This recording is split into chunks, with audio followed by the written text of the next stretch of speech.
What's going on, everybody? Welcome to a brand new edition of Holding Court here on the First Day Hoops Report YouTube channel. I am, of course, First Day Hoops Report founding editor Chris Stevens. Hopefully, you all are doing well this first Sunday in February, and of course, it is Black History Month. So, as a Howard High School of Technology and Delaware State graduate, you would expect no less.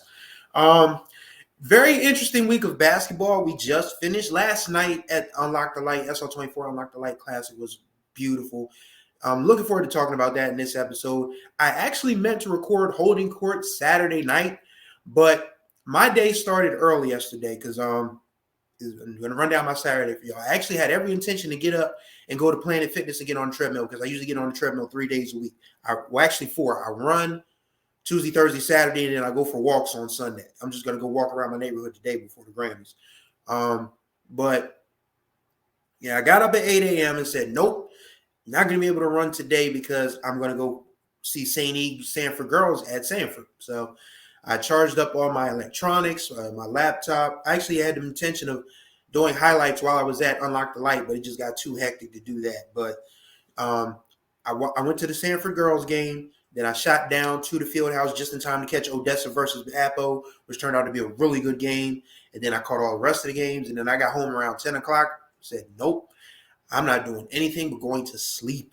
And that's what I did. So got up this morning and got myself together and to give you guys a show. I mean, I really wanted to record it last night, but we're going to talk more about mental health and things of that nature as we get a little further on in the episode. But I remember I was telling my mom earlier this week, I was like, I reached a point in my life where I can only give what I can give a certain day. And she was like, what do you mean? I was like, well, I may have the energy to do a ton of stuff one day. And then the next day it's like, yeah, I'm just going to, shower, log into work and that's it. But, I mean, I think that's something that we can all learn from is that, you can't always overextend or overexert yourself because it's going to hurt you in the long run.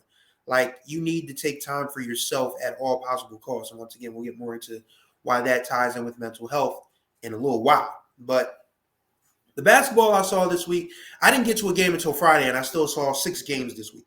Very happy to be able to, go down to Middletown to see Middletown Penn Friday night. That game was, it wasn't very high scoring, but it was very intense. Jalen Horsey had a great first half. In fact, his second quarter was probably one of the best quarters I've seen anybody play all year, quite frankly. And it was just he just could not be stopped. And then Middletown made some adjustments coming out of the locker room, and he had a hard time after that. But still, that kid is somebody you have to literally guard from baseline to baseline. You can't just let him get a opening for a second because he had a couple of, he had a 4-point play that he made the 3-pointer but missed the free throw. Made the 3-pointer, missed the free throw. That's what I meant to say. And he got another 3 free throws at the free throw line when he got fouled, just like being open like that. So, but Middletown, meanwhile, they just been plugging along quietly. I mean, they beat Sal's on a Tuesday, and of course they beat Penn on Friday. And if they make free throws, those games aren't even close. Because I know Coach Ali, who I talked to before the game, fellow Howard Wildcat. We roll everywhere, man. Wildcats are everywhere. And he was saying, man, if we made our free throws, that Sal's game is a little, is a little more distance. And they missed a lot of free throws against William Penn. So, they can make their free throws. They're a very tough team, but they have scores. I mean, you got Avion Matthews, you got Zion Mifflin. Jack Murdaugh stepped up really big on a Friday night. Eric Mathang had 14 points. So that Middletown team is deep, like they were last year. So they have a good chance of making the Final Four. They do. I mean, there's so many. I mean, it's like 7 or 8 teams that you could probably put in the Final Four at this point. I mean, off the rip, St. E is going to be there. We'll talk about them in a minute. Dover probably will be there. You can put Middletown there. You can obviously put Sally's there. We'll talk about Sally's in a minute. Sanford is starting to play, really good basketball at this point. They played really good against Sal's at UnLocke The Light last night. You could probably still make a case for Howard if they can, because RJ's back. RJ Matthews is back. So once RJ gets into basketball shape, you could probably make a case for Howard. I think what's going to hurt Howard is they have no height. None. 0. Zip. Zilch. And that's what hurt them this week against Sanford. That's what hurt them yesterday at UnLocke The Light against St. Elizabeth. So, there's a few teams off the rip that you can make a case for the Final Four on the boys' side. So the Sanford St. E girls game, I did not expect that game the way it went. And Marcus Thompson, he's he really joked with me when I saw him when they played Dover a couple weeks ago. He was like, "Man, why were we in your top 10?" And I was like, "Well, he was like, just look at our schedule." And they played some really tough teams out of state, and that's a very young Sanford team. Tyler Edwards is the only senior they have, and they have a bunch of 8th, 9th, and 10th graders giving them quality minutes. Asia Adams, 9th grade guard, she had 3 3-pointers in the first half, and I don't think St. E was ready for that. And by the time they got ready for it, Jada started getting untracked. Naomi Allen had a great offensive game. Naomi's only in 10th grade, and her job pretty much was to shadow Erica Huggins from pillar to post, and she did a really good job of that. I mean, she didn't lock Erica down, but she made Erica work for those 16, 18 points that Erica scored yesterday. And Jada at the point guard position, which is pretty much, her natural position. I mean, she's been playing forward the last few years because of Dallas's eye. But, when in this state, having a 5'10", 5'11", 6-foot point guard be able to see the floor and make the kind of passes that Jada made is a rarity. I mean, in other areas, it's like the norm. But down here, it's like, wow, it's a revelation. But, yeah, that Sanford team is going to be a tough out. Very tough out. I just feel like it all depends on how the bracket breaks down. Because, one thing I want people to realize about when this tournament seeding thing comes out in 3 weeks, well, less than 3 weeks, because February 23rd, today is February 4th, so we got 19 days before the brackets come out. So it's gonna be a race to the finish line, make no mistake about it. But if you were counting on bonus points from in-state teams, you might want to look again. Because if you're not familiar with the way the DIA basketball tournament formula goes, if you're not familiar with the way the DIA basketball tournament formula goes, this is how it goes. You get 2 points for every win. You get 1 point for one bonus point for an opponent that has a 501 or better winning percentage. That means if you play 20 games in the season, that opponent will have to finish 11-9. And you get an extra bonus point if the team you played finishes with a 701 or better winning percentage. That means if a team plays a full 20 games, they'd have to be 15-5. Not a lot of teams are going to get to 15 wins this year, boys or girls. So if you were counting on bonus points from, say, Appo or Cape Henlopen or whatever, you might be a little left out this year. But the beautiful thing about it is that so many teams are on the same wavelength that really doesn't matter. So, whoever gets in is probably going to have earned that spot. There's not going to be a head scratcher where it's like, wow, this team was 6-14 and they made the tournament, or wow, this team was 13-7 and they didn't make it. The points are the points. And it's a fair system. It's not like, everybody, there are teams that, schedule kind of, to get their wins up. But there are other teams that schedule to get the bonus points. So it's a give and take situation. I really think that, people have been saying, I've seen, because when I posted last week about Dave Baylor, Mr. Baylor wanting to do a championship Saturday, and people were like, we need to go to 3 tiers for basketball. I'm like, you really want to have a champion for 18, 19 teams per tier? Because we have 56 basketball programs, boys and girls. We do not need a tiered tournament. But what we do need is an open tournament. And I like the 24 as is, but I like the idea of an open tournament that we did during the pandemic year because it gave every kid one last game, no matter how bad their record was. And people are going to say, oh, that's a participation trophy thing. No, it's not, because the teams that are best ended up winning. When you look back at the 2021 state tournament, who won? Who won the boys? Sanford. They were the top seed. Who won the girls? St. Elizabeth. They were the top seed. The Final Four that year for the girls was the top 4. It was St. E. It was Caravel. It was Sanford. It was it Woodbridge that year?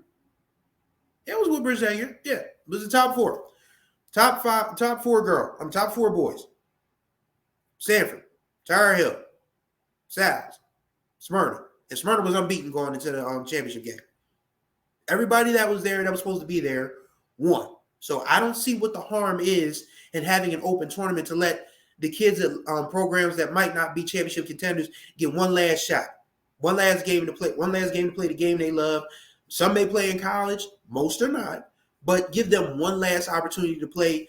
And it doesn't, I mean, you might have an upset here or there, and that's cool. But I mean, the teams that are the best are going to end up being the teams that are there at the end. So I'm in favor of an open tournament, in case you haven't noticed. But yeah, over to UnLocke The Light. That was my first time seeing Odessa. It was in my best plans. It was in my best intention to see Odessa. I was going to see them play against St. George's. My transmission popped. So again, still trying to raise some money to get this transmission fixed on my car. I've been blessed through the kindness of friends and family to get to games via their vehicles, but I really would like my car back.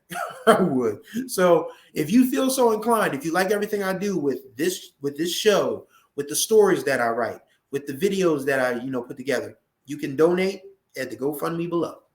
So yeah, got down to UnLocke The Light. First time seeing Odessa. They have some talent. Jalen Burnicow's a scorer. Jordan Earl can play. Tyshawn Wilborn plays a really nice combination of high post and low post. They really are aggressive. Why am I umming so much? Probably because I'm still trying to wake up because it's like 7 o'clock in the morning. But they play a really up and down style. They want to, and they really play a really full court aggressive defense. Apple wanted to slow the game down, and it worked out for them. Riley Busby hit a 3-pointer in the corner. He's been Mr. Sharpshooter for that team every year he's been on the team. So shout out to Riley and his dad, John, who, of course, is a colleague. We've traveled up and down these roads, covering games and stuff together. So, yeah, really good game. Ursuline versus Imhotep Charter. The Gigi Banks experience was on full display. I mean, we were so upset on press row. She had a couple ankle breakers, but just couldn't finish. Like, those would have been plays that we probably would have sent off the Sports Center for top 10. But Gigi's going to give us one of those before the year's out. Make no mistake about it. She had one of her traditional no-look passes. Skylar Bolden finished underneath. I think I'm going to do a real quick, because I have 10 hours of basketball footage to edit, because I'm going to do I went to do the St. E. Sanford game as like a preliminary to the UnLocke The Light, but I'm still going to do a separate YouTube channel YouTube video for that. But I'm going to put together a best highlights package of UnLocke The Light and let you guys pick the things that you like the best and go from there. Ursuline, meanwhile, they just keep plugging along. They're playing an out-of-state schedule, which they need to, because, there isn't many teams in the state on their level, quite frankly. And the one that is, they play Thursday.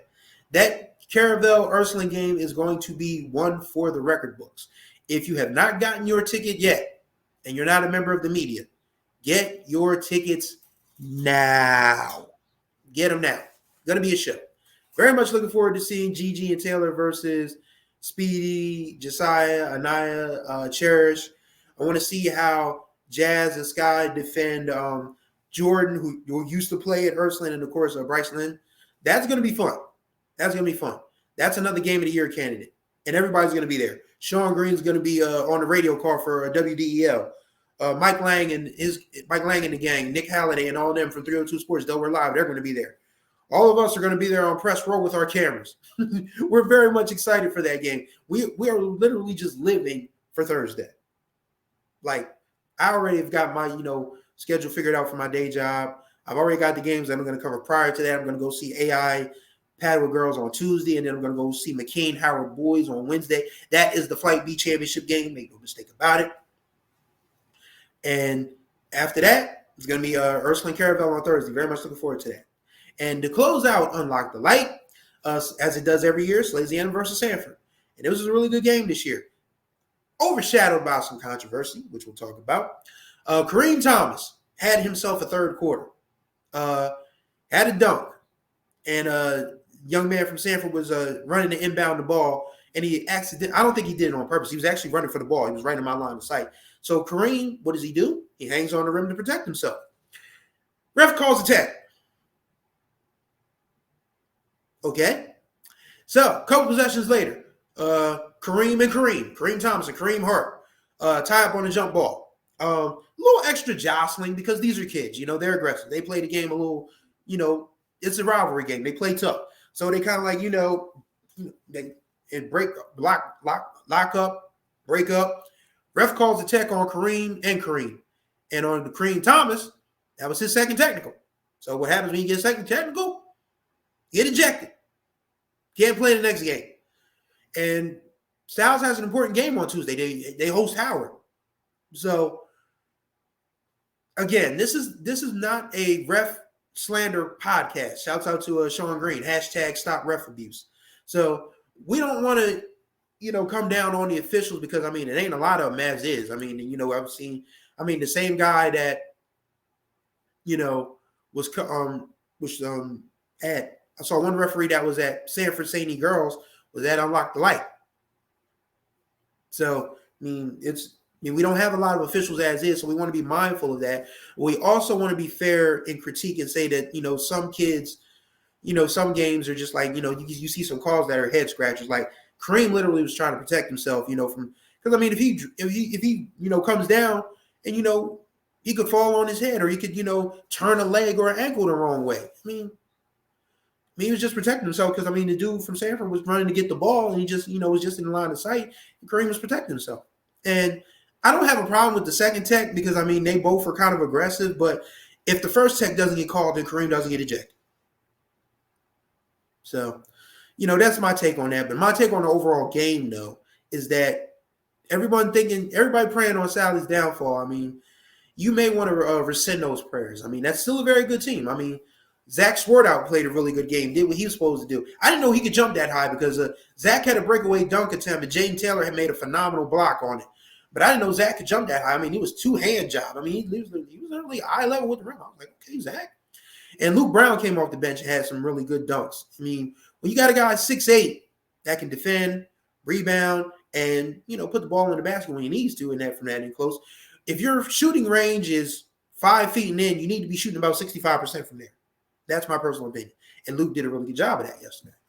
So RJ Johnson played a really good game. My guy Bruce Wayne, he said RJ has no he kind of eschewed finesse. I'm like, when you're 6'5", 240, what you need finesse for? He's pretty much Fletcher Cox playing basketball, and he's really good at it. So if you're a big dude, be a big dude. There's no shame in it. But yeah, that's how his team played really, really well last night. Sanford played well too. Jaden Taylor had 18 points in a boatload of block shots. Stephen Conway had a really good third quarter. I think they need more from their guards. If Sanford can get more scoring from their guards, then yes, they'll be a really tough team to be to put out in the state tournament. So overall, UnLocke The Light, beautiful event, which I'm going to talk about now. Every time I talk to Chris Locke, I come away amazed because I don't have children, but I imagine losing your child to suicide is probably, losing your child, period, would probably have to be tough. My heart goes out to any parent that has gone through that or is currently going through that. But losing your kid in that manner probably had to be one of the most devastating things Mr. Locke has probably ever faced in his entire life. And for him to turn it into a positive to help other kids, that's a gift, man. That is a blessing. And I'm glad that kids now are starting to be more open about it because the more open they can be about it, the more their parents and older adults can understand. Because coming from experience, I was a suicidal kid.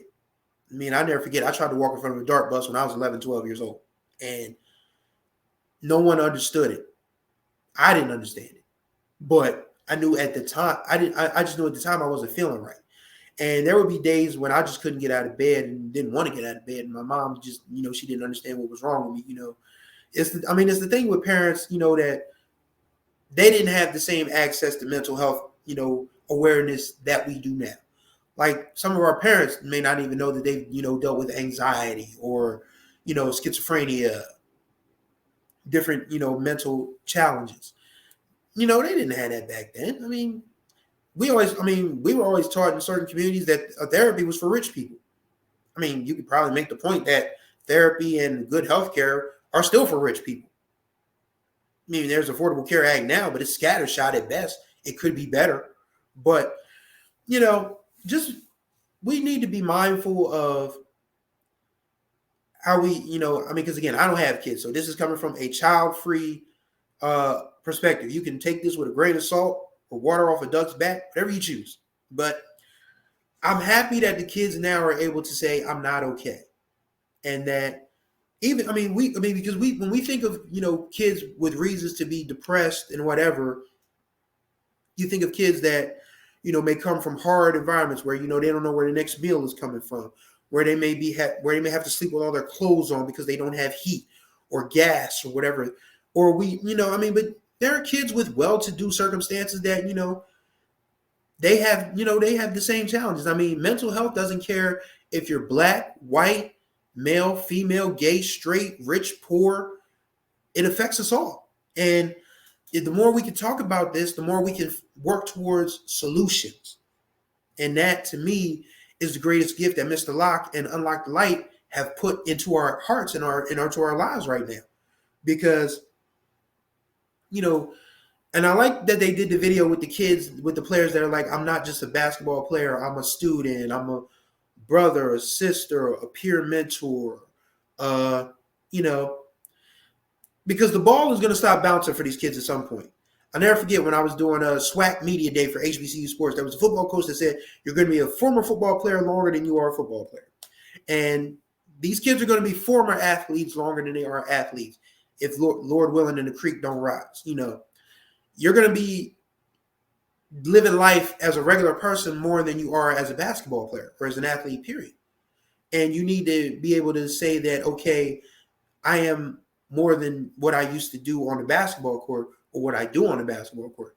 I am a person that has, so much to offer the world. I have so much to offer myself. I'm a person who, my life matters. I matter. And, just being able to, have this conversation with kids in this day and age is so very important. And I'm glad we're able to do it.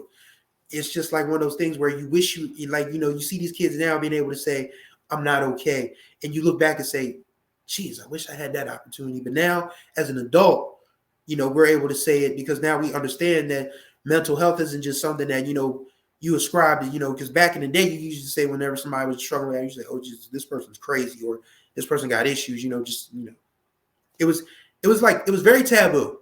Mental illness and mental health, discussions were very taboo. And,